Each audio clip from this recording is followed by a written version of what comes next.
Hello friends, हाजिर हूँ मैं आपके सामने शराबबंदी पर एक नई झूमर गीत लेकर।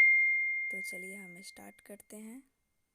बड़ा पटना में लगाई के एसी, तू तो बैठल बड़ा पटना में लगाई के एसी। मधुशाला चले बगले में लगाई के किली, मधुशाला चले बगले में लगाई के किली। रैली में काला दारू बंदी कराई, बिहार के नशा से मुक्ति दिलाई। रैली में काला दारू बंदी कराई, बिहार के नशा से मुक्ति दिलाई। खाली फाइल में लिखाइल लगाई के एसी, खाली फाइल में लिखाइल लगाई के एसी। गौवा में नइखे कवनो छापामारी, गौवा में नइखे कवनो छापामारी। पुलिस दरोगा से केहू ना डरी, पुलिस दरोगा से केहू ना डरी। काहे कि पुलिस भर भर बोतल पिएला लगाई के किली, पुलिस भर भर बोतल पिएला लगाई के किली। तू तो बैठल बड़ा पटना में लगाई के एसी, तू तो बैठल बड़ा पटना में लगाई के एसी।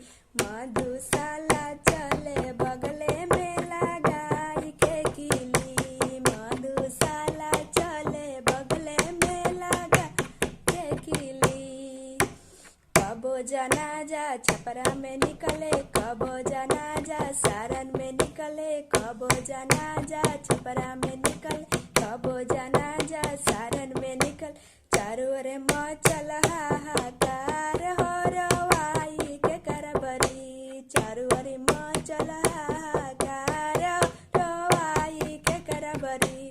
तू तो बैठल बड़ा पटना में लगाई के एसी, मधुशाला चले गाँव में लगाई के किली, मधुशाला चले बगले में लगाई के किली।